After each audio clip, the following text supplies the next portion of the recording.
하나님의 뜻으로 말미암아 그리스도 예수 안에 있는 생명의 약속대로 그리스도 예수의 사도된 바울은 사랑하는 아들 디모데에게 편지하노니 하나님 아버지와 그리스도 예수 우리 주께로부터 은혜와 긍휼과 평강이 내게 있을지어다. 내가 밤낮 간구하는 가운데 쉬지 않고 너를 생각하여 청결한 양심으로 조상적부터 섬겨오는 하나님께 감사하고 내 눈물을 생각하여 너 보기를 원함은 내 기쁨이 가득하게 하려 함이니 이는 내 속에 있는 거짓이 없는 믿음이 있음을 생각함이라. 이 믿음은 먼저 내 외조모 로이스와 내 어머니 유니게 속에 있더니 내 속에도 있는 줄을 확신하노라. 그러므로 내가 나의 안수함으로 내 속에 있는 하나님의 은사를 다시 부릴 듯하게 하기 위하여 너로 생각하게 하노니 하나님이 우리에게 주신 것은 두려워하는 마음이 아니요 오직 능력과 사랑과 절제하는 마음이니. 앉으시기 바랍니다. 기도하겠습니다.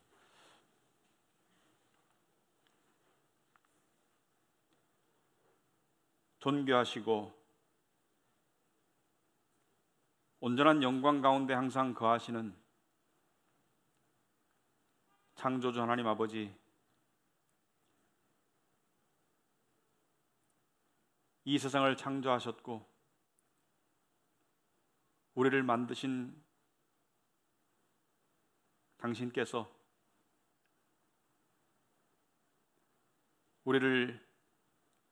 당신을 예배하는 이 자리로 불러주셨습니다. 우리는 그 부르심에 응답하는 믿음으로 이 자리에 모였습니다.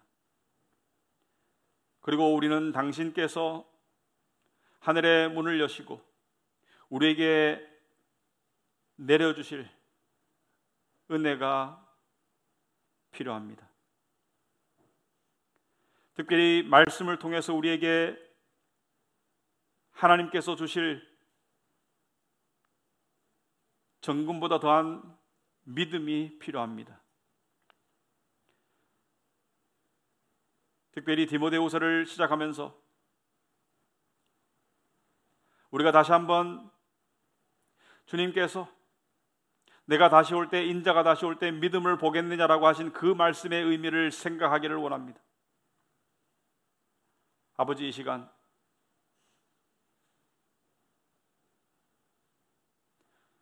우리가 하나님 앞에 진솔한 우리가 되게 하옵시고 말씀이 우리의 머리와 우리의 가슴을 치고 때릴 때 우리가 그것을 가감없이 받아들일 수 있도록 주님 도와주시옵소서. 아버지, 하나님은 항상 선하신 하나님인 것을 고백합니다. 우리가 가장 소중히 여기는 것이 사라질지라도 하나님의 선하심에는 조금도 변함이 없고 하나님의 영광에는 조금도 요동이 없음을 고백합니다. 우리의 생명이 지금 끝날지라도 하나님은 선하신 것을 고백합니다. 이 시간 그 하나님의 말씀을 우리가 듣기를 원하오니 우리의 마음을 하나님께서 다스려 주시옵소서. 예수님 이름으로 기도합나이다. 아멘. 이 디모데후서는 우리가 디모데전서를 우리가 보았었고 그 다음에 이제 디모데후서로 바로 가지 않고 예레미야 예가를 우리가 살펴보았습니다. 원래 계획이 디모데전서 그리고 디모데후서를 할 계획이었습니다. 이 디모데는 지금 감옥에 2차 투옥이 되어 있고 전해 내려오는 이야기에 의하면 이 감옥에서 순교를 합니다. 이 디모데가 순교할 당시는 네로 황제의 박해가 진행되었던 AD 64년부터 68년까지 사이로 추정이 되고 디모데는 이 감옥에서 자기의 영적인 아들이고 동역자이고 자기가 사랑했던 감옥이던 바울은 자기의 영적인 아들이고 자기가 사랑했던 디모데에게 이 서신을 썼습니다. 그래서 바울은 순교를 앞둔 입장에서 죽음을 앞둔 입장에서 이 서신을 썼고 이 당시의 상황을 보면 예수 그리스도께서 십자가에 죽으시고 부활하신 지 약 30여 년이 흐른 시점에서 이제 교회를 향한 많은 박해와 핍박이 있었고 많은 예수님의 제자들이 순교를 당했습니다. 복음은 예루살렘에서 시작해서 소아시아와 유럽과 북아프리카와 그리고 심지어 인도까지 전파되었던 시기였습니다. 왜냐하면 예수님의 제자 중 하나였던 의심 많은 도마는 인도에서 순교를 당했거든요. 이 시절에 성경의 기록에 의하면 가장 첫 번째 순교자는 스데반 집사였죠. 공식적으로. 자, 감옥 안에서 죽음을 기다리던 바울이 감옥 밖에 있는, 멀리 있는 영적인 아들 디모데에게 쓴 이 서신의 내용은 여러 가지겠지만 키워드는, 핵심은 믿음이 되겠습니다. 믿음에 관한 이야기를 하고 있다. 결국 믿음이 인생의 영혼을 좌우하는 것이 사실이다. 믿음이 좌우한다. 그래서 오늘 주제는 물론 여러 가지 주제가 있겠지만, 소주제들이 있겠지만, 오늘의 핵심 내용은 믿음, 거짓이 없는 믿음이 무엇인가? 진실된 믿음이란 무엇인가? 다시 한번 디모데후서를 통해서 우리는 믿음에 대해서 정의해보고 믿음에 대해서 내 자신을 살펴볼 수 있기를 바랍니다. 1절 말씀해 보시면 하나님의 뜻으로 말미암아 그리스도 예수 안에는 생명의 약속대로 그리스도 예수의 사도된 바울은, 이 한 절만을 가지고도 한 편의 설교를 할 수 있을 것 같아요. 하나님의 뜻으로 말미암아 그리스도 예수 안에는 생명의 약속대로 그리스도 예수의 사도된 바울은, 사도 바울은 자기 존재의 정체성에 대해서 분명히 인식하고 있었어요. 나는 하나님의 사도이다. 하나님께서 보낸 메신저이다. 하나님의 진리를 전파하기 위해서 부름받은 종이라는 것을 분명히 인식하고 있었어요. 만일 누군가가 여러분에게 당신은 누구냐고 묻는다면, 물론 상황에 따라 가지고 그것이 나이가 될 수도 있고 그것이 국적이 될 수도 있고 그것이 직업이 될 수도 있겠지만, 그런 모든 것을 떠나서 당신이 누구냐라고 그냥 물었을 때 여러분의 가장 첫 번째 대답이 여러분의 직업이나 여러분의 어떤 지위나 그런 것이라면 아직 믿음이 갈 길이 멀었다고 생각됩니다. 나는 누구인가라는 질문에 대해서 우리는 신앙인으로서, 그리스도인으로서 분명한 정체성을 가져야 한다. 우리는 성도입니다. 사도 바울이 나는 그리스도 예수의 사도라고 말했듯이 우리는 하나님의 성도입니다. 성도라는 것은 하나님께서 세상과 구별해서 당신을 위해서 거룩하게 따로 떼어놓은 무리를 성도라고 합니다. 그것이 우리의 정체성입니다. 여러분, 성도라는 단어, 그것은 인간이 감히 스스로 취할 수 없는 단어입니다.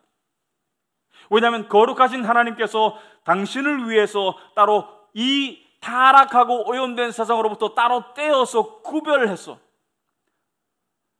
거룩하게 만든 자들이 성도이다.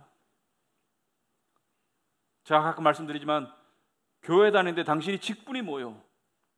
아직 권사도 못 됐어. 아직 집사도 못 됐어. 아니, 나는 성도입니다. 이것을 부끄러워할 이유가 없고, 부끄러워하면 믿음이 아직 멀었는 거예요. 우리는 성도입니다. 하나님께서 구별한 성도예요. 아주 영광스러운 호칭입니다. 이것은 나의 선택이나 나의 노력이나 어떤 나의 뜻에 의해서 이루어진 것이 아니고, 사도 바울은 분명히 1절에서 하나님의 뜻으로 말미암아, 하나님께서 우리를 성도로 부르셨고 하나님의 뜻대로 부르셨다. 하나님의 주권적인 역사다. 여러분, 많은 사람들이 하나님의 주권적인 역사, 하나님의 절대 주권, 하나님의 절대 주도권, 하나님의 뜻, 그리고 인간의 책임, 예수를 믿어야 구원을 얻는다, 하나님이 택하셨다, 이 둘 사이의 상관관계, 인과관계를 설명하려고 그래요. 역사 속에서 수많은 학자들이 이 관계를 설명하려고 했었고, 오늘날도 많은 교회 다니는 사람들이 이 질문을 합니다. 하나님이 다 하신다면 인간의 선택이나 인간의 책임은 어디에 있는가? 근데 성경은 분명히 예수를 영접하라고 하고 주 예수를 믿으라고 하고 있고 인간의 선택과 책임을 이야기하고 있어요.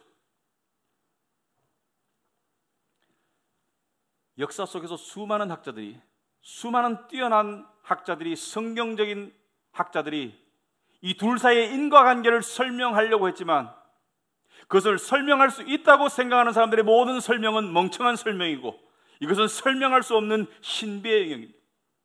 지금까지도 설명되지 않았고 앞으로도 설명할 수 없는, 우리가 볼 때는 둘이 이율배반적이고 서로 병립할 수 없는 진리인 것 같지만 언젠가 우리가 하늘에 가면 모든 것을 깨닫게 될 때 우리는 이 신비의 영역을 깨달을 수 있을 것이다. 그때까지는 이것은 신비의 영역으로 남을 것이다. 하지만 두 가지 사실은 분명하다.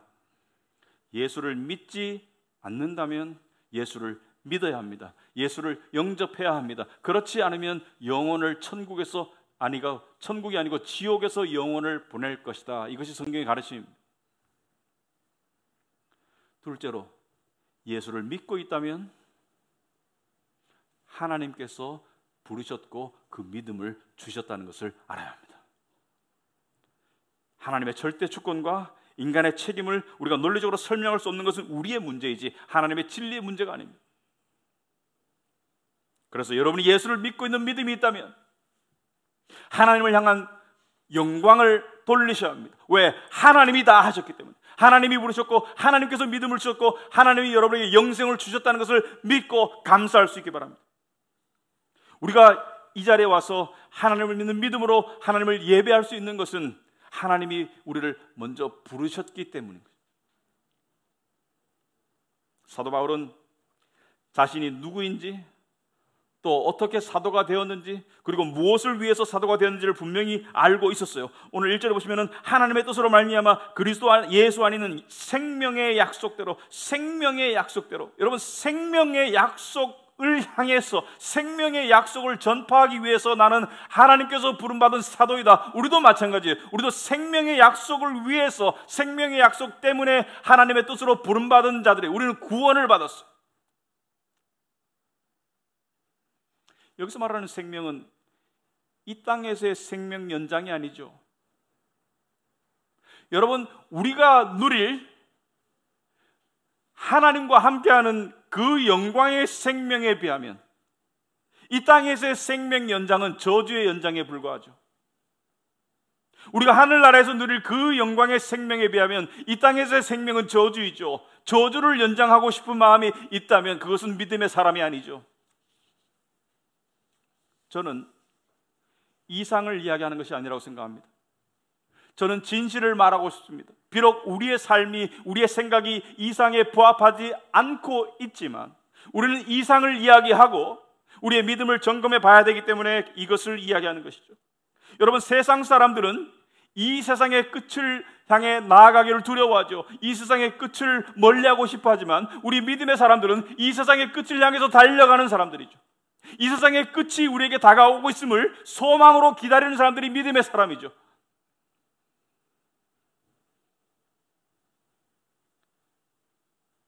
여러분, 진정한 믿음은 차라리 이 몸을 떠나서 주와 함께 하고 싶다는 고백에 이르는 것이 진정한 믿음이라고 성경은 이야기하고 있습니다. 사도 바울은 내가 차라리 이 몸을 떠나서 주와 함께 하는 것이 훨씬 낫다고 이야기하고 있습니다. 여러분, 우리는 삶이 힘들 때, 삶이 고통스럽고 삶이 외롭고 괴로울 때 차라리 천국 갔으면 좋겠다 이런 생각을 하는 사람이 많아요. 그것은 믿음이 아니에요. 진정한 믿음은 내가 지금 살고 있는 삶이 어렵든지 삶이 편하든지 삶이 분주하고 삶이 성공적이든지 삶이 실패이든지 상관없이, 세상의 상황과 상관없이 주와 함께 하고 싶은 것이, 주님을 만나고 싶은 것이 그게 진정한 믿음이에요.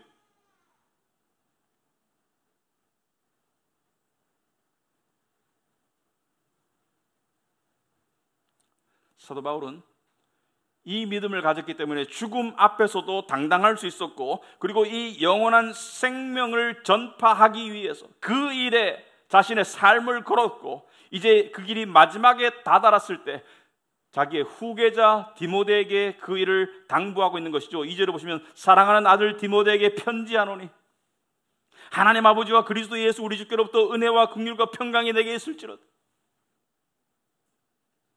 이것은 기도죠. 바울이 디모데를 향한 기도죠.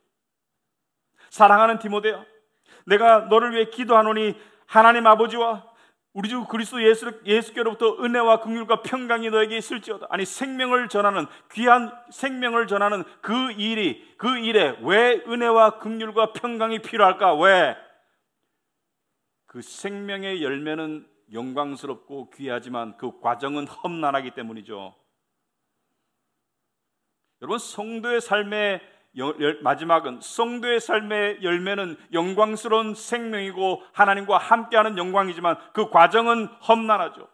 신앙생활이 쉽다고 누가 말했습니까? 믿음 생활이 쉬울 거라고 누가 말했습니까? 농부가 수확하는 그 과실은 너무나 좋은 것이지만 그 과정은 고생과 고통과 험난한 여정이 있죠. 금은 귀하지만 금을 채굴하는 과정은 고통과 실패와 좌절이 있죠. 믿음 생활도 마찬가지죠. 믿음 생활도 쉬운 것이 아니죠. 신앙생활의 열매는 영광스럽지만 그 과정은 험난하기 때문에 우리는 자주 모여서 서로 믿음을 이야기해야 해요. 우리는 서로 뭉쳐야 합니다. 교회의 존재 이유가 여기 있는 것이죠. 우리의 믿음 생활을 제대로 하기 위해서는 너무나 험난한 길이기 때문에, 너무나 특이한 길이기 때문에, 하지만 분명히 가야 될 길이기 때문에 우리는 모여서 무엇을 우리가 공유하고 있는지 서로 확인하고 그것을 사수하고 그것을 서로 전파하고 있는 것이죠. 그것이 무엇입니까? 바로 복음이죠. 생명의 열쇠가 되는 것이 복음의 진리죠. 이 하나님께서 시작하신 이 일이 사람을 통해서 증거되고 사람을 통해서 공유되고 사람을 통해서 전파되기 때문에 사도 바울은 디모데에게 이 일을 부탁하면서 3절 보면 내가 밤낮 간구하는 가운데 쉬지 않고 너를 생각하여 청결한 양심으로 조상적부터 섬겨오는 하나님께 감사하고 내 눈물을 생각하여 너 보기를 원하면 내 기쁨이 가득하게 하려 함이니. 사도 바울은 내가 밤낮 너를 간구하는 가운데 쉬지 않고 너를 생각하고 있다고 말하고 있습니다. 그리워한다는 얘기죠. 사도 바울이 디모데를 그리워하는 이유는 자기와 동역자였고 또 영적인 아들이고 여러 가지 이유가 있겠지만, 보고 싶은 사람이라서 그리워하겠지만 그리워하는 이유가 있어요. 그리워하는 이유는 사도 바울이 디모데를 생각할 때, 디모데와 사도 바울이 헤어질 때, 그때 바울이 감옥에 갈 때, 디모데가 떨어질 때, 그때 디모데가 울었을 거예요. 왜? 함께했던 영적 아버지가 감옥에 갔으니까 울었을 겁니다. 그 눈물을 생각하고 그 그리움을 생각하고 내가 다시 너 보기를 원하면 내 기쁨이 가득하게 하려 함이니. 무엇이 기쁘다는 것일까? 물론 헤어진 사람을 만나는 것이 기쁘겠죠. 하지만 그 이상의 의미가 있다고 생각합니다. 디모데를 만나가지고 사도 바울이 맛있는 식당에 가서 기쁠까? 아니요. 인간이 지극한 기쁨을 누릴 순간은, 이런 순간은 대부분의 사람들에게는 평생에 한 번도 안 와요. 충만한 동질감을 느낄 때입니다. 상대와 내가 뼛속 깊이 영혼까지 같다는 것을 느낄 때 인간은 무한한 기쁨을 느껴요. 여러분과 저는, 사도 바울과 디모데는 이것을 다 소유하고 있고 이것 안에 우리가 다 들어가 있어요. 우리는 이것을 통해서 부름을 받았고 우리는 이것 안에 하나가 되어 있고 우리는 이것을 위해서 달려가고 있죠. 그것이 바로 무엇입니까? 바로 예수 그리스도의 십자가의 복음이죠. 우리는 이 복음을 통해서 믿음을 우리 안에 받았고 이 복음 안에 우리가 갇혀있고 복음 안에 들어있고 이 복음을 공유하고 있고 이 복음이 우리를 하나로 만드는 거예요. 이것을 우리가 서로 확인할 때 우리 안에 기쁨이 있는 것이죠. 사도 바울은 그것을 원하는 거예요. 디모데야, 네 안에 있는 믿음과 내 안에 있는 믿음이 똑같단다. 나는 그것을 다시 한번 확인하고 싶다. 여러분, 제가 묻고 싶습니다. 저와 여러분에게, 제 자신과 여러분에게, 여러분은 십자가의 복음을 생각하고 들을 때 여러분의 마음속에, 여러분의 가슴 속에 어떠한 울림이 있나? 이 우리가 1000번을 들어도 질리지 않는 무언가가 있다고 그래요. 여러분은 복음의 이야기를 들을 때 어떠한 울림이 있나?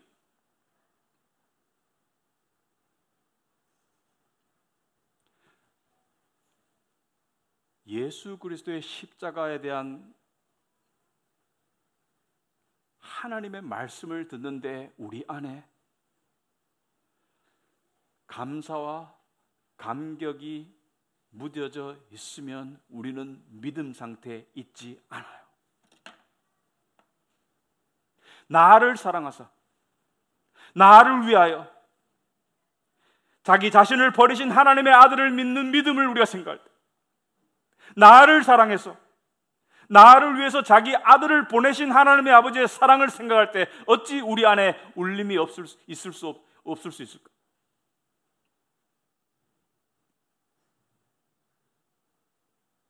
우리가 하나님을 향한 감사와 그 은혜를 향한 감격에 살아있는가?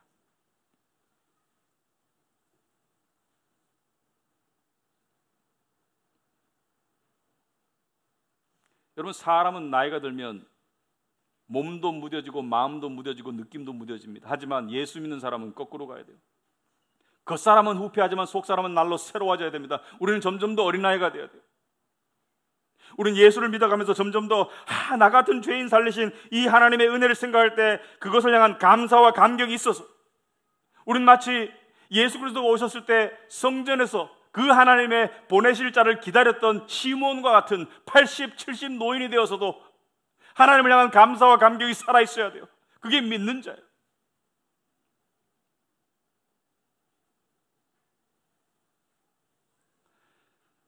그리고 복음의 진리를 향한 감사와 감격이 살아있는 사람은 동일한 감사와 감격을 가지고 살아있는 믿음의 소유자들을 그리워하게 되어 있습니다. 왜? 그들과 함께 할 때 서로 확인하고 서로 냄새를 맡을 수 있고 서로 기쁨을 나눌 수 있기 때문에. 여러분, 수천 명이 예배당에 앉아있으면 뭐합니까? 복음을 향한 감사와 감격이 사라진 사람들과 앉아있으면 기쁨이 있을 수가 없죠. 하지만 소수의 사람이 있더라도 그 안에 복음을 향한 감사와 감격이 살아있는 사람들이 모일 때 그게 진정한 예배가 되는 것이겠죠. 제가 말하는 감사와 감격은 어떤 눈물과 소리침을 말하는 게 아니에요. 그것은 이신전심 전해질 수 있는 그것을 말하는 것이죠. 여러분, 복음의 믿음은 하나님이 주시지만 사람을 통해서 전해지죠. 때로는 가족을 통해서 전해집니다. 사도 바울은 디모데의 가정을 잘 알고 있었어요. 어떤 학자들은 서로 친척간일 것이라고 추측하고 있습니다. 여기 보시면 5절 보시면은 이는 네 속에 있는 거짓이 없는 믿음을 생각합니다. 이 믿음 먼저 네 외조모 로이스와 네 어머니 유니게 속에 있더니 내 속에도 있는 줄을 확신하노라. 사도 바울이 디모데를 제자로 삼아서 양육했지만 그에게 구원의 믿음은 하나님께서 누구를 통해 주셨냐면은 가족을 통해 주신 것 같아요. 외할머니와 어머니가 먼저 믿었어요. 지금 이때가 60년대이기 때문에 예수 그리스도가 부활하신 지 30여 년이 흐른 시기이기 때문에 그때도 여자들이 더 많이 믿었던 것 같아요. 사도행전 16장에 보시면은 이야기가 나오는데 루스디아라는 동네에서 사도 바울은 디모데를 만나게 됩니다. 디모데의 어머니는 유대인 크리스찬이고 디모데의 아버지는 헬라인 그리스인 이교도였어요. 하지만 외할머니와 어머니가 믿었던 그 하나님, 그 예수 그리스도를 디모데는 믿고 있었어요. 그리고 바울이 나를 따라오라고 할 때 따라갔어요. 그런데 오늘 디모데의 가정의 믿음을, 디모데의 믿음을 바울은 이렇게 표현하고 있습니다. 거짓이 없는 믿음을 생각하고 있다. 그것을 다시 확인하고 그것을 다시 느껴서 그 기쁨을 누리고 싶은 게 사도 바울의 지금 소망이에요. 거짓이 없는 믿음. 여러분, 거짓이 없는 믿음이라는 것은 다른 말로 하면 진실된 믿음입니다. 그렇다면 거짓이 없는 믿음은 무슨 믿음일까요? 진실된 믿음은 무슨 믿음일까요? 거짓이 없는 믿음이란 세 가지를 가지고 있어야 됩니다. 최소한 세 가지 요소가 있습니다. 첫째는 진리를 믿는 믿음이에요. 복음의 진리를 믿는 믿음이에요. 내가 아무리 열성적으로 무언가를 믿는다고 하더라도 그것이 진리가 아니면 그것은 진짜 믿음이 아니고 가짜 믿음이에요. 교회를 수십 년 다녀도 복음의 진리가 아닌 것을 믿고 있다면, 그것이 인본주의든 율법주의든 기복신앙이든 상관없이 무언가 진리에서 벗어난 것을 믿고 있다면 그것이 예수 그리스도의 이름이라 할지라도 그것은 거짓 믿음입니다. 둘째로, 거짓이 없는 믿음은 머리와 마음으로 함께 믿는 믿음입니다.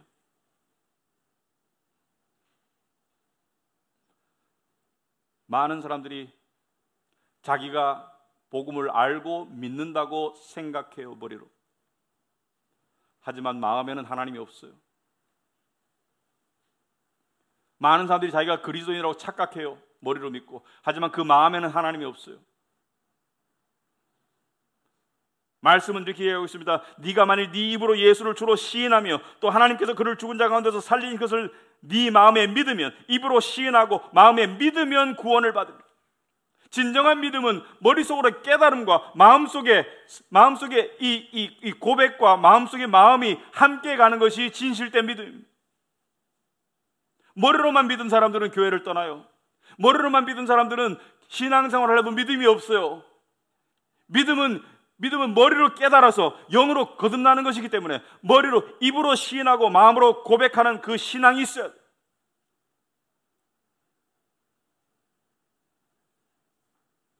세 번째, 진실된 믿음은 예수를 구주로 믿는 믿음입니다. 여러분,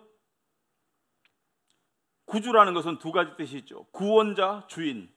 Savior, Lord. 구원자, 주인이죠. 많은 사람들이 예수를 구원자로는 믿는다고 그래요. 예수가 십자가에서 나를 위해 대신 죽으셨다. 하지만 예수를 주인으로 따르지 않습니다.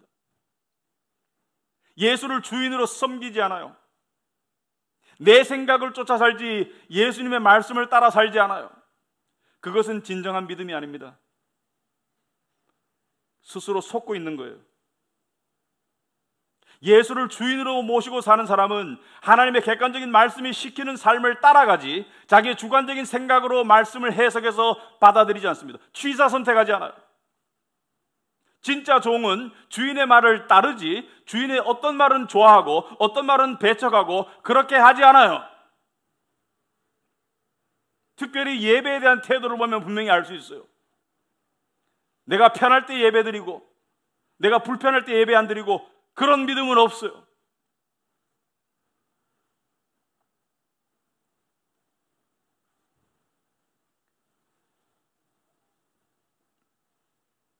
이 거짓이 없는 믿음, 진실된 믿음의 반대가 되는 것이 거짓이 스며든 믿음 또는 진실성이 결여된 믿음입니다. 두 가지 경우가 있겠죠. 아예 믿음이 없어서 거짓되든가, 아니면 믿음을 받긴 받았는데 이 믿음 안에 세상의 그림자가, 거짓의 그림자가, 세상의 욕심이 우리 안에 들어와서 우리 안에 거짓이 생기고, 또 믿음의 진실성이 결여된 그런 상태로 전락하는 경우들도 있겠죠. 여러분은 여러분의 믿음 가운데 거짓의 그림자가 드리워졌다는 생각을 해본 적이 있습니까? 여러분은 여러분의 믿음의 진실성이 결여된 것에 냄새를 맡은 적이 있습니까? 저는 있어요.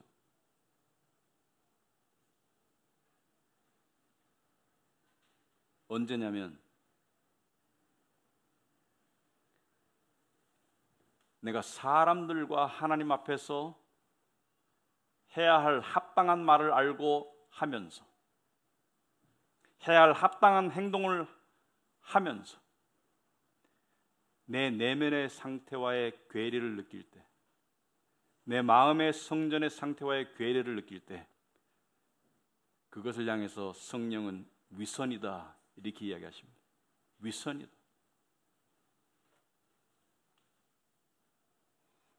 위선이다.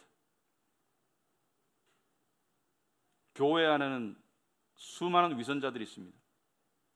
구원을 받지 못한 위선자들은 말할 것도 없고, 구원을 받았지만 위선자의 모습을 가진 사람들도 많이 있어요. 기독교적인 언어, 기독교적인 모습은 연출하고, 상황이 되면 기독교적인 언어와 기독교적인 모습을 연출은 하지만 그 안에 하나님을 향한 진정한 믿음의 불길이 없는, 그것이 위선이죠. 거짓의 그림자가 스며든,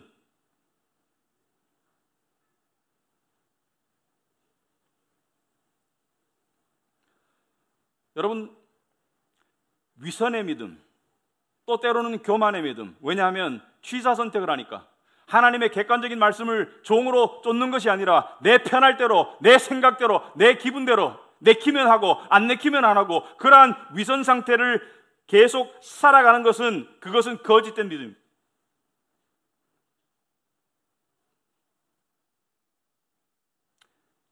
진실된 믿음은 모든 상황 가운데 하나님을 찾습니다. 진실된 믿음은 모든 상황 속에서 하나님의 선하심을 인정합니다. 거짓의 믿음은 자기가 원하는 소망이 우선이고 하나님을 찾는 것이 두 번째라면, 진실된 믿음은 내가 원하는 소망에 우선해서 하나님이 선하시고 하나님은 위대하시다는 것을 쫓는 믿음이 진실된 믿음입니다. 제가 제 스스로에게 물어봤습니다. 저에게 가장 커다란 기도 제목은 내가 사랑하는 내 모든 가족 구성원이 예수 그리스도를 진실되게 믿고 구원받는 거예요. 물어봤습니다. 그 일이 안 생긴다면 가슴이 찢어질 것 같아요.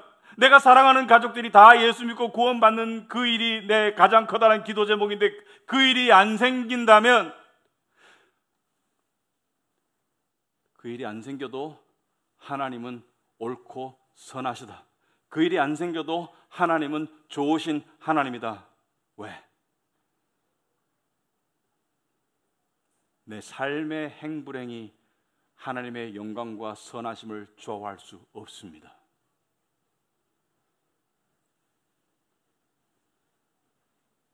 여러분, 신앙생활이 장난처럼 보입니까? 회사 출근하는 것 같아요? 그만두든지 아니면 진실된 모습을 찾아가든지, 둘 중에 하나를 하시기 바랍니다. 하나님이 원하시는 진실된 믿음, 거짓이 없는 믿음은 우리의 위선과 우리의 내적인 혼탁함이 들킴으로 시작됩니다. 많이들 들켜보셨을 겁니다. 하나님이 원하시는 것은 딴 게 아닙니다. 들킨 모습으로 와라. 내가 고쳐줄 것이다. 내가 너의 무너진 성전을 회복시켜줄 것이고, 네 안에 드려진 거짓의 그림자를 내가 물러나게 할 것이고, 네 안에 결핍된 진실성을 내가 회복시켜줄 것이다. 하나님은 절대로 믿음을 강요하거나 구걸하지 않습니다. 예수님은 심지어 수천 명이 오병이의 기적으로 당신을 찾아와가지고 따라다닐 때, 내가 하늘에서 내려온 생명의 떡이라고 말했을 때, 그 가르침을 했을 때 그들이 다 예수님을 저버리고 떠나고 12명만 남았을 때 예수님은 그들에게 남아달라고 구걸한 적이 없습니다. 예수께서는 너희들도 가려느냐? 시몬 베드로가 영생의 말씀이 여기 있사오매 우리가 어디로 가오리까? 저도 마찬가지예요. 저도 하나님의 종으로서 사람들을 붙잡을 생각 없습니다. 저는 우리 성도들이 진실된 믿음으로 회복되고 살아갈 것을 돕고 싶고, 저도 그렇게 변화받고 싶고, 모두가 합당한 믿음의 삶을 살기를 원하지만 이 자리를 채우기 위해서 구걸하거나 붙잡을 생각은 조금도 없습니다.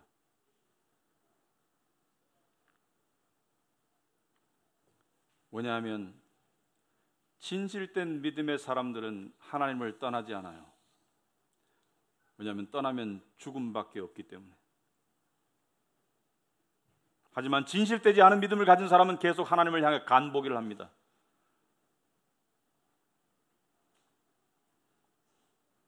이렇게 하면 하나님이 나를 복 주실까? 저렇게 하면 하나님이 내 원대로 하실까? 내가 삐진 모습을 보이면 하나님이 나에게 더 잘해주실까? 내가 하나님에게 실망했다고 말하면 하나님이 내 소원을 들어주실까? 계속 하나님을 테스트하고 앉았어요. 착각하지 말기 바랍니다. 하나님은 인간에게 시험을 받지 않으세요. 진실된 믿음은 내 목에 칼이 들어와도 하나님은 선하시고 위대하시다는 고백하면서 죽는 게 진실된 믿음입니다. 하나님이 나의 핵심인 것이 믿음입니다. 예수 그리스도가 나의 가장 커다란 자랑이고 보물인 것이 진실된 믿음입니다. 실제 말로 말해서 강남의 아파트 한 채가 아니고 강남 전체를 다 줘도 조금도 바꿀 수 없는 것이 우리의 믿음입니다. 그러므로 진실된 믿음은 좋은 거예요. 왜? 좋으신 하나님이 주신 좋은 선물이니까. 디모데는 이 믿음, 즉 거짓이 없는 믿음을 유산으로 받았고 그 믿음으로 하나님을 믿었고 예수를 섬겼기 때문에 정들었던 집을 떠나서 바울을 따라서 살았고, 그리고 이제는 바울이 감옥에 있는 동안에 혼자 홀로 되었죠. 그런데 바울은 이 디모데가 보고 싶은 거예요. 왜? 두 가지 이유 때문에. 첫째는 그 믿음이 그대로 있는가를 확인하고 싶어요. 둘째는 동일한 믿음을 서로 공유하면서 하나가 되는 그 기쁨을 다시 한번 이 세상을 떠나기 전에 누리고 싶은 것. 너와 나는 하나다. 너와 나는 하나다. 의심해서가 아니고 확인하고 싶은 거예요. 왜냐하면 성도는, 진정한 믿음을 가진 사람은 진정한 믿음을 가진 사람들끼리는 서로 냄새를 맡아요. 꾼들은 서로 알아봐요. 그리고 우리 내면에 진정한 모습이 하나라는 것을 확인할 때 그것보다 더 큰 기쁨은 이 세상에 없습니다. 너희가 서로 사랑하면 이로써 너희가 내 제자인 줄 알리라. 예수님께서 너희가 서로 하나가 되면 무엇 안에서 하나가 되라고? 진실된 믿음 안에서 하나가 되라고.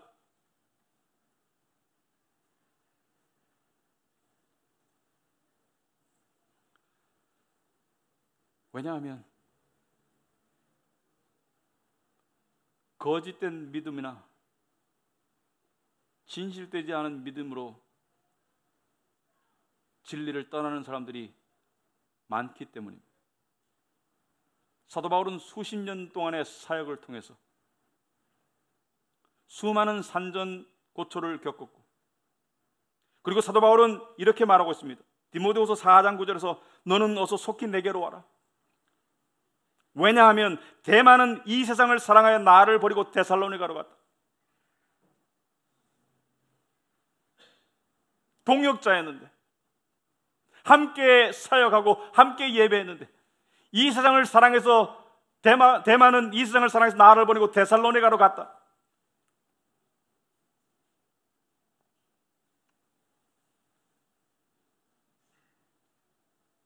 그레스게는 갈라디아로,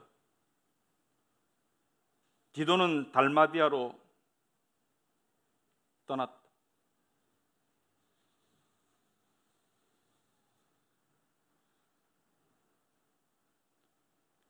누가 거짓된 믿음을 가졌는지, 누가 진실된 믿음으로 나아가는지는 세월이 말해줍니다. 세월이 흐르면 누구는 남고 누구는 떠날 거예요. 여기서 떠난다는 것은 교회를 떠난다는 것을 꼭 의미하지는 않습니다. 진실된 믿음 상태에서 떠날 거예요. 생활이 나태해지고 자기 생각대로 믿음 생활 해나가고 하나님을 시험하고, 물론 이들 중에 어떤 사람들은 구원받은 자들도 있어요. 만약에 구원받은 자들이 거짓된 믿음 상태나 진실성이 결여된 상태로 계속 머물고 있다면 회개해야 합니다. 하나님은 타협하지 않습니다. 하나님은 우리에게 빚진 거 없어요. 하나님은 우리에게 잘해줄 의무 없습니다. 이미 잘해주셨어요. 이미 죄인을 구원하셨어요. 그거 하나면 충분합니다. 하나님께 무릎 꿇고 나아가야겠습니다. 하나님이 시키는 대로 살아야겠습니다. 하나님을 예배해야 되겠습니다. 대가를 바라서가 아니라, 무언가 더 얻어내려서가 아니라, 하나님이시니까 하나님을 예배하는 것이 진실된 믿음입니다.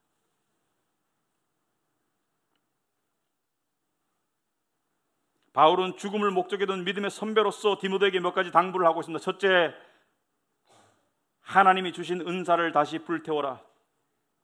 오늘 6절에 보시면은 그러므로 내가 나의 안수함으로 네 속에 있는 하나님의 은사를 다시 불을 듯하게 하기 위하여 너로 생각하게 하노니, 하나님께서 너에게 주신 은사를 다시 불붙이게 하기 위해서 다시 너에게 상기시키노니, 하나님이 주신 은사를, 그것이 가르침이든지 섬김이든지 하나님이 주신 은사를 다시 타오르게 하거라. 믿음을 통해서 삶이 다시 타오르게 하거라. 어디서? 내면에서.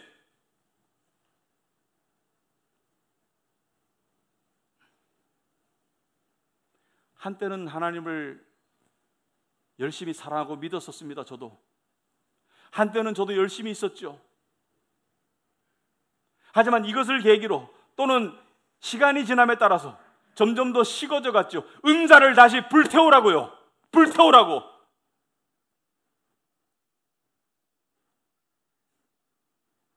과거에 하나님을 향한 열심이나 사랑했던 거, 현재가 잘못되어 있으면 믿음으로 나아가는 게 아니에요. 은사를 다시 불태우라고요. 열심을 내라고요.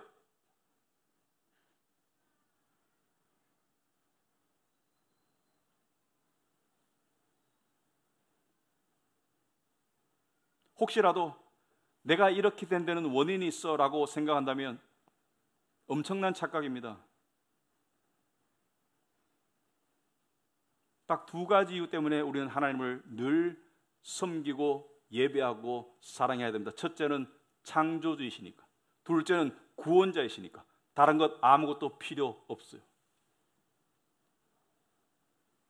하나님은 하나님이시니까.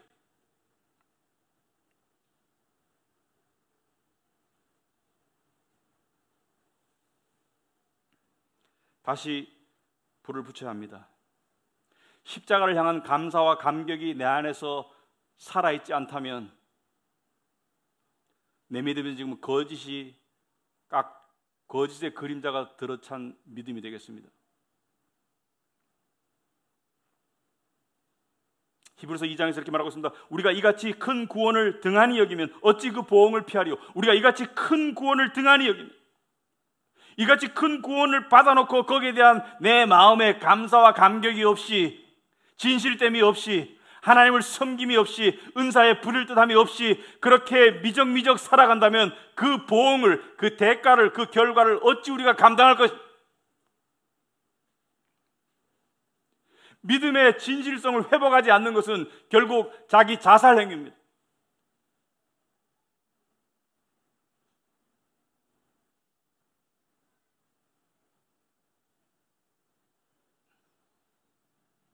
다행히 하나님이 나를 노예로 만들진 않았어요. 그 시대에 태어나지 않게 하셨고, 하지만 비록 하나님이 나를 노예로 만드셔서 내가 평생 임금 없이 남을 위해서 부당하게 일할지라도 하나님이 나를 구원하셨으면 나는 하나님을 섬길 것입니다.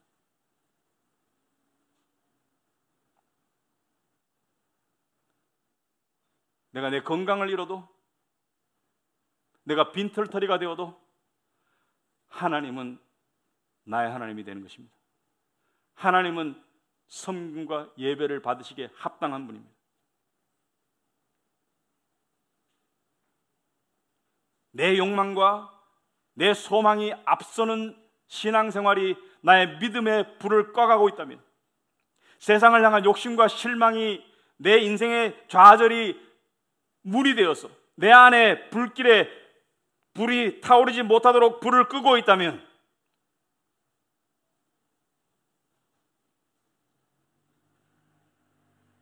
그래서 심지어 내가 이렇게 되는 것이 옳다라고까지 착각이 된다면 믿음이 많이 손상된 상태입니다.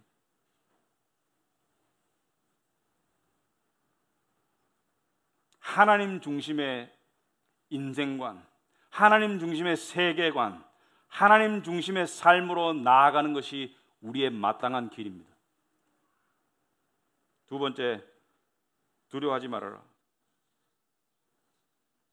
7절에 보면 하나님이 우리에게 주신 것은 두려워하는 마음이 아니요, 오직 능력과 사랑과 절제하는 마음이니.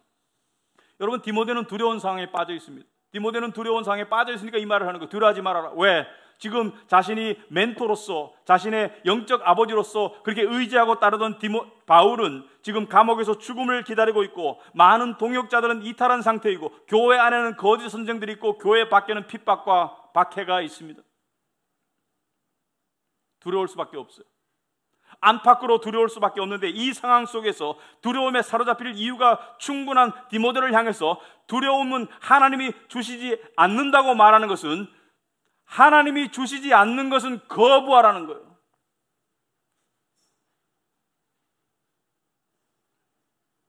여러분, 두려움의 또 다른 모습은 수치입니다. 내가 원하는 것이 이루어지지 않을까 봐에 대한 두려움 또는 수치, 이 상황이 계속될까 봐에 대한 두려움 또는 수치, 실패에 대한 두려움, 나보다 더 잘 나가는 사람, 내가 못 가진 것을 가진 사람을 향한 그 수치와 두려움. 하지만 두려움은 성도에게 어울리는 단어가 아니에요. 두려움은 하나님이 우리에게 주시는 게 아니에요. 하나님이 주시지 않는 것은 우리가 받을 의무가 없습니다.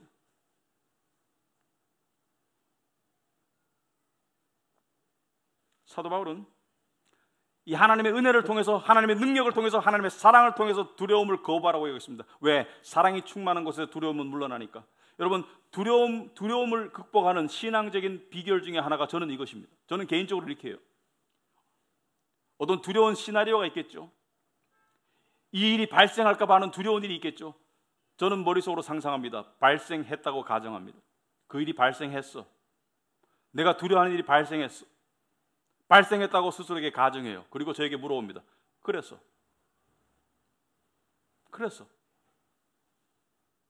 그 일이 발생했다고 칩시다. 그래서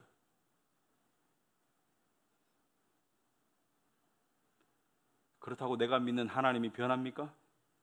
그분의 신실한 약속이 변합니까? 나를 향한 성도의 신분이 변합니까? 나를 부르신 부르심에 변화가 있습니까? 나를 향한 하나님의 모든 계획에 변화가 있습니까? 아니요, 하나도 변화가 없어요. 영원한 것은 하나도 변화가 없어요. 영원한 것이 변화가 없는데 일시적인 것이 변화가 있다고 해가지고 왜 내가 두려워해야 되는데, 왜 내가 수치를 느껴야 되는데?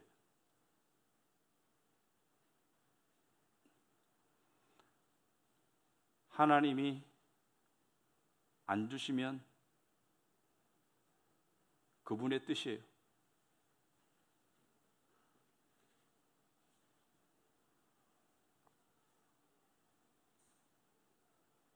다른 쪽으로 얼마든지 의미를 느낄 수 있습니다. 영원한 것을 이미 얻은 사람은 영원하지 않는 것을 잃는다고 해가지고 두려워할 이유가 없습니다. 수치를 느낄 이유가 없어요. 이것이 믿음입니다. 여러분, 때때로 우리는 믿음의 리셋이 필요하죠. 여러분, 휴대폰을 사면 일주일에 한 번씩 껐다 키세요. 왜? 그래야지 휴대폰이 오래 가니까. 컴퓨터를 사면 얼마 만에 한 번씩 재부팅 시키세요. 얼마 만에 한 번씩 이렇게 뭐 하세요. 리셋하세요. 차도 오일을 주기적으로 갈아줘야 되고, 뭔가 주기적으로 해야지 이게 제대로 작동을 하죠. 믿음도 마찬가지죠. 믿음도 리셋이 필요하죠. 저는 우리가 드리는 주일 예배가 여러 가지 의미가 있지만 믿음을 리셋하는 그런 기능이 있다고 생각합니다. 믿음을 다시 확인하고 다시 갈고 닦는 그런 기능이 있기 때문에 주일 예배를 소홀히 하고 어떻게 믿음 생활을 할 수 있는가?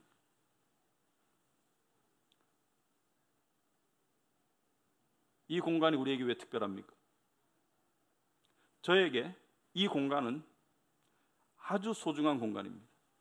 아주 특별한 공간이에요. 왜? 여러분이 저와 함께 하기 때문에. 동일한 믿음을 가진 나의 형제 자매가 나와 함께 하는 공간이기 때문에 특별합니다.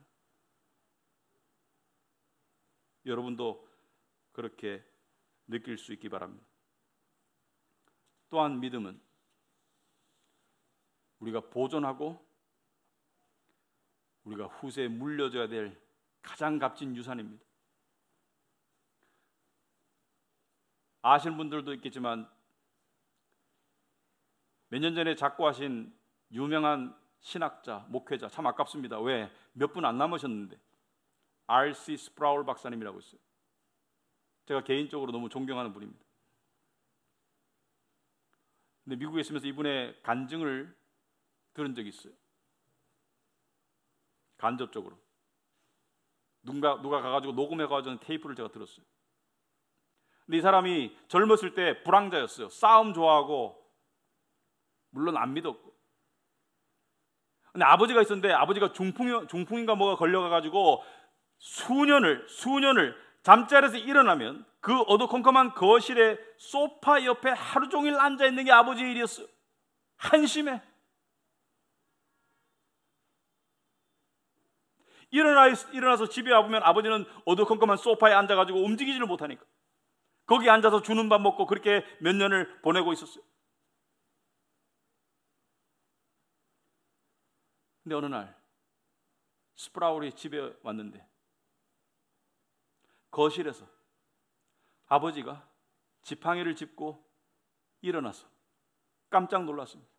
아버지가 일어나서 자기를 뚫어지게 쳐다보면서 무언가를 말을 하는데 그 말은 들리는데 무슨 뜻인지는 모르겠어. 그 말의 단어는 들리는데 왜 이 말을 하는지, 이게 어디서 나온 말인지 무슨 말인지 도저히 몰랐는데 그 말을 아버지가 하고 난 다음에 며칠 뒤에 아버지가 돌아가십니다. 청년 스프라울은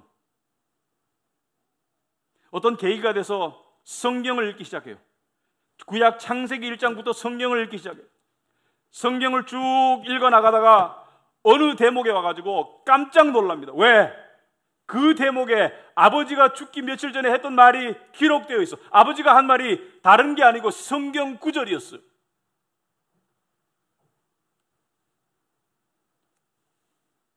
디모데후서 4장이었습니다. 나는 선한 싸움을 싸우고 나의 달려갈 길을 마치고 믿음을 지켰으니 이제 후로는 나를 위하여 의의 면류관이 예비되었으므로 주 곧 의로우신 재판장이 그날에 내게 주실 것이며 내게만 아니라 주의 나타나심을 사모하는 모든 자에게도다. 나는 선한 싸움을 싸우고 나의 달려갈 길을 마치고 믿음을 지켰으니. 이 아버지는 아들을 위해서 기도했을 거예요. 아들의 구원을 위해서, 아들이 예수를 알게 해달라고. 그리고 그 믿음을 가지고 마지막 혼신의 힘을 다해서 그 아들을 향해서 이 성경 말씀을 자기의 신앙 고백을 한 거예요. 나는 선한 싸움을 싸우고 나의 달려갈 길을 마치고 믿음을 지켰다. 여러분, 여기에서 보듯이 진실된 믿음은, 거짓이 없는 믿음은 위대한 일을 통해서 증명되는 것이 아니에요. 위대한 마음을 통해서 증명되는 것이죠.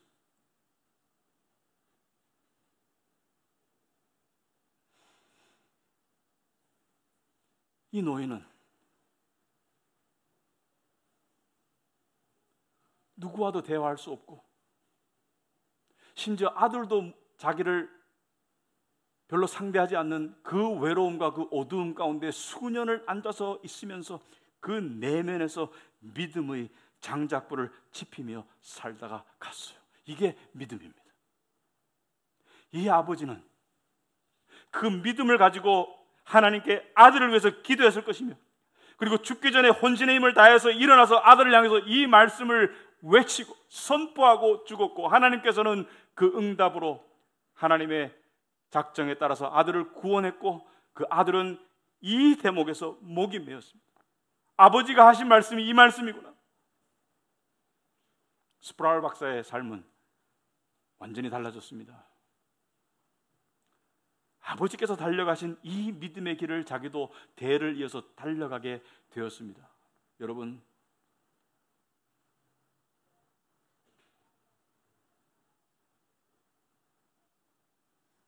무엇이 여러분의 믿음의 길을 방해하고 있습니까?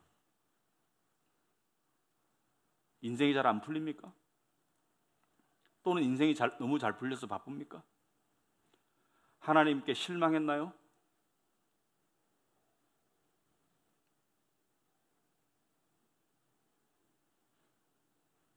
성경에 나오는 니고데모는 예수님께 밤에 찾아가가지고 선생님이시여, 어떻게 하여 하나님 나라에 갈 수 있사옵나이까? 그리고 예수의 시체를 받아가지고 염을 했던 니고데모는 그 당시에 영향력 있는 부유층이었고 고위층이었습니다. 바리새인으로서 부와 권력을 가진 니고데모는 전해 내려오는 일설에 의하면 예수의 십자가 사건 이후에 바리새인들로부터 배척당하고 재산을 몰수당해서 그 딸은 거지가 되었어요. 거지가 되어가지고 구걸하면서 거지로 살았어요. 하지만 하나님 앞에서 니고데모의 인생은 실패하지 않았습니다. 그 딸의 인생도 마찬가지고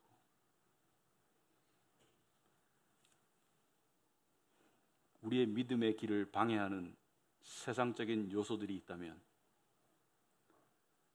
그것을 과감하게 물리치고 믿음으로 나아가는 달려가는 여러분과 제가 되기를 축원합니다. 기도하겠습니다.